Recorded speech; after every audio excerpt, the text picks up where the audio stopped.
Pause button.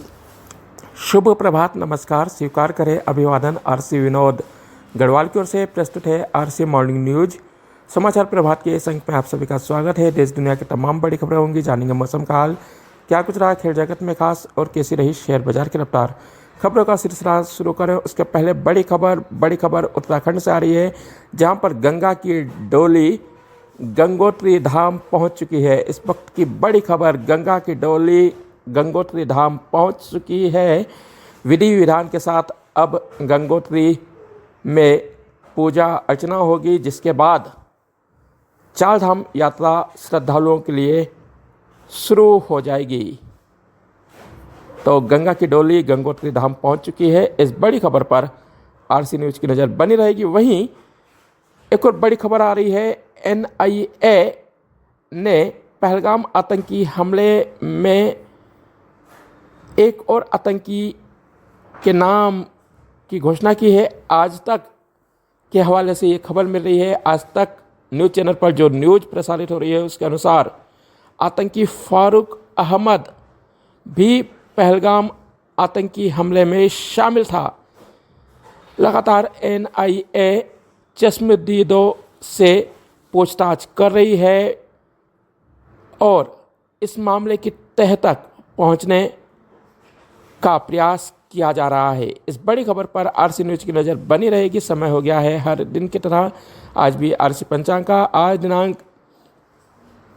30 अप्रैल 2025, दिन बुधवार, विक्रम संवत 2082, शक 1947, अयन उत्तरायण, ग्रीष्म ऋतु, वैशाख मास, शुक्ल पक्ष, तृतीया तिथि दोपहर 2:12 तक, तत्पश्चात चतुर्थी, राहु काल दोपहर 12:42 से दोपहर के 2:11 तक, सूर्यास्त शाम को 6:53।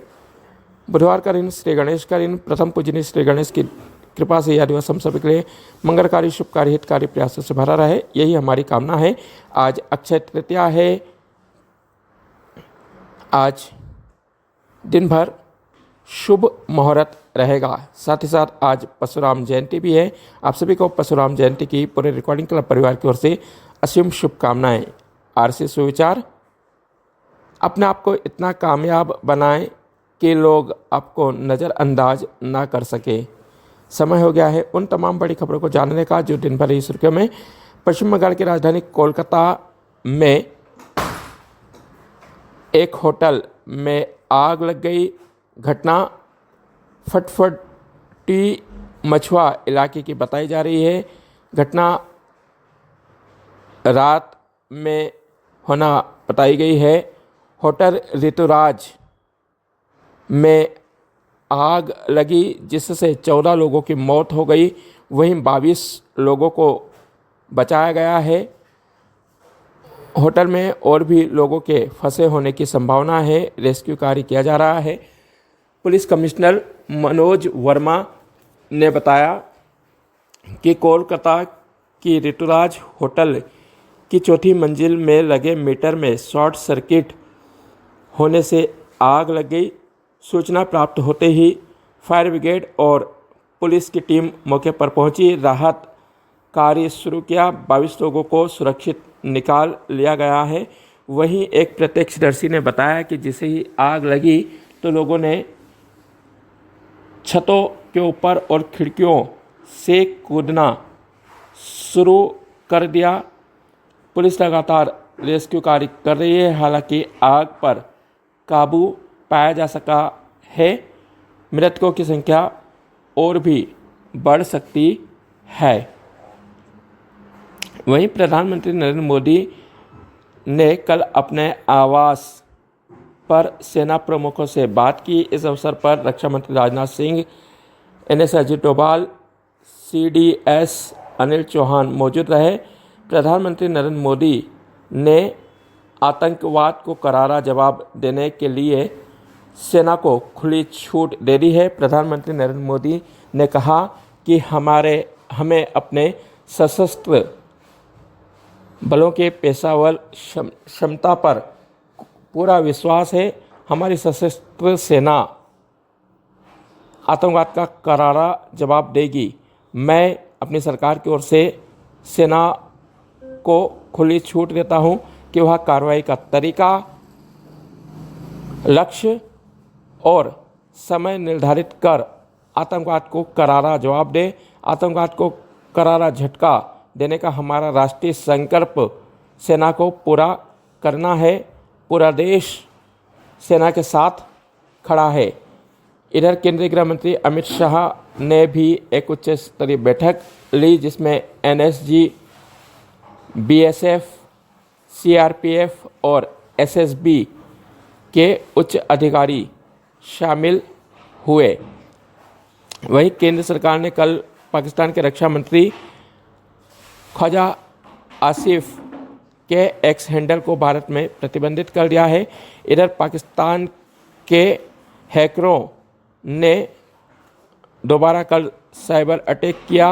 राजस्थान शिक्षा विभाग की वेबसाइट को हाईजैक कर उस पर लिखा, अब हमला गोलियों से नहीं बल्कि तकनीक से होगा। एक दिन पहले भी हैकरों ने कुछ वेबसाइट को हैक किया था। हालांकि बाद में भारत ने इसे दोबारा से रिकवर कर लिया था। राजस्थान के शिक्षा विभाग की वेबसाइट भी रिकवर कर ली गई है। वहीं इंटेलिजेंस एजेंसियों ने खुलासा किया है कि पहलगाम आतंकी हमले में पाकिस्तान आईएसआई प्रमुख हाशिम मूसा का हाथ है। हाशिम मूसा इस समय लश्कर-ए-तोयबा के लिए काम कर रहा है।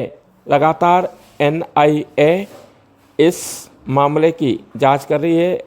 वह पहलगाम भी पहुंची, जहां पर सीन रिक्रिएट किया गया है। बताया जा रहा है कि आतंकी हमला करने के बाद पुलवामा की ओर भागे हैं। इधर लगातार पाकिस्तानी सेना उकसावे की कार्रवाई कर रही है। छठे दिन भी सीमा के समीप एलओसी पर रुक कर फायरिंग हुई है। भारतीय सेना पाकिस्तान को मुंहतोड़ जवाब दे रही है। इधर बीएसएफ जवान को अब तक पाकिस्तान ने रिहा नहीं किया है, जिसके बाद उसकी पत्नी बंगाल से पंजाब पहुंच चुकी है। उसने कहा, खाली हाथ बैठने से काम नहीं चलेगा। वहीं मध्य प्रदेश की मोहन यादव सरकार ने कल बड़ा फैसला लिया। कैबिनेट बैठक में तबादला नीति को मंजूरी दी। 1 मई से 30 दिनों तक कर्मचारियों के तबादले किए जा सकेंगे। मंत्रियों और प्रभारी मंत्रियों को इसका जिम्मा दिया गया है। वहीं कांग्रेस ने कल एक पोस्टर जारी किया, जिसमें प्रधानमंत्री नरेंद्र मोदी का नाम लिए बिना सर्वदलीय बैठक से उनके गायब होने को दर्शाया गया था। पोस्टर में एक सफ़ेद कुर्ता पैजामा पहने व्यक्ति दिखाया गया, जिसका सर और हाथ पैर गायब थे। भाजपा ने भी पलटवार करते हुए एक पोस्टर जारी किया। भाजपा के प्रवक्ता आर.के. सिंह ने पोस्टर जारी किया, जिसमें राहुल गांधी जैसा एक व्यक्ति सफ़ेद टी शर्ट पहने हुए दिखाया गया है। उसके हाथ में पीछे से चाकू दर्शाया गया है। हालांकि कांग्रेस ने अपनी पोस्ट को डिलीट कर लिया है। वहीं लगातार पाकिस्तान भारतीय सैन्य हमले से डरा हुआ है। आनन फानन में उसने चीन से सहायता मांगी। चीन ने आनन फानन में उसे PL-15 मिसाइलें दी हैं। वहीं भारतीय थल, जल और वायुसेना ने भी पूरी तरह से तैयारी कर ली है। लगातार देश में पहलगाम आतंकी हमले के बाद आक्रोश बढ़ रहा है। इधर जम्मू कश्मीर सरकार ने सुरक्षा के मद्देनज़र रखते हुए जम्मू कश्मीर के 80 में से 48 पर्यटक स्थलों को प्रतिबंधित किया है। शेयर बाजार भारतीय शेयर बाजार कल हरे निशान पर बंद हुए।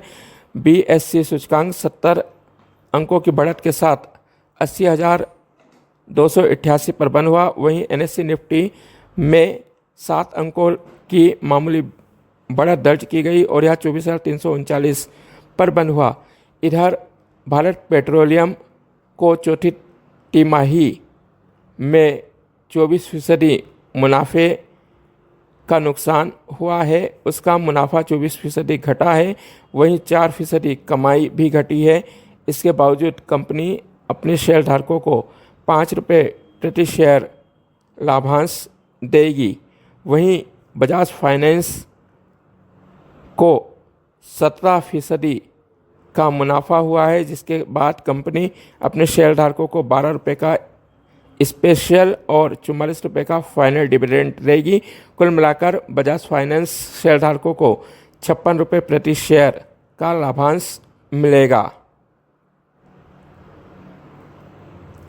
क्रिकेट IPL के 48वें मुकाबले को कोलकाता नाइट राइडर्स ने 14 रनों से जीत लिया है। कल दिल्ली के अरुण जेटली स्टेडियम में कलकत्ता ने पहले बल्लेबाजी करते हुए निर्धारित 20 ओवर में 9 विकेट के नुकसान पर 204 रन बनाए। 205 रनों का पीछा करते हुए दिल्ली कैपिटल्स की टीम निर्धारित 20 ओवर में 9 विकेट के नुकसान पर 190 रन ही बना सकी। कलकत्ता ने अपनी इस जीत के साथ प्लेऑफ में पहुंचने की उम्मीदें कायम रखी है।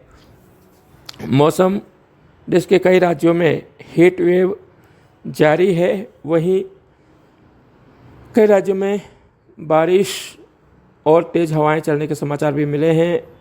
मध्य प्रदेश के पूर्वी हिस्से के 6 जिलों में कल बारिश हुई।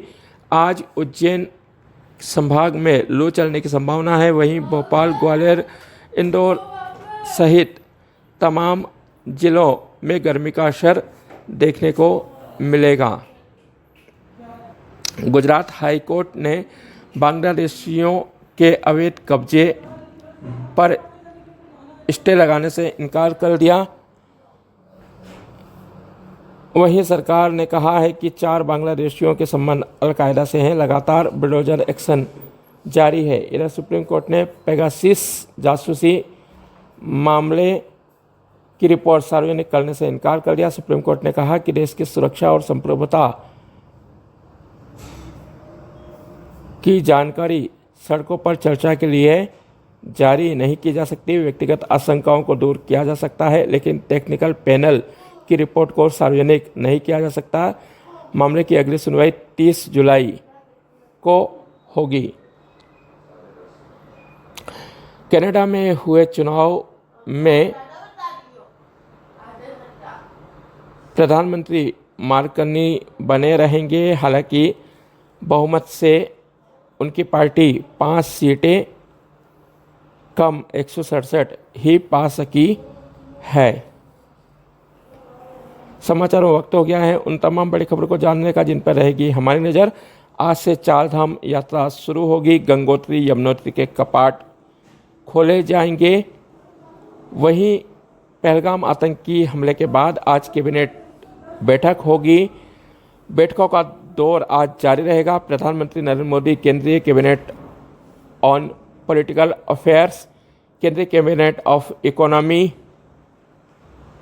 और केंद्रीय कैबिनेट ऑफ सिक्योरिटी सहित 4 महत्वपूर्ण बैठकों की अध्यक्षता करेंगे।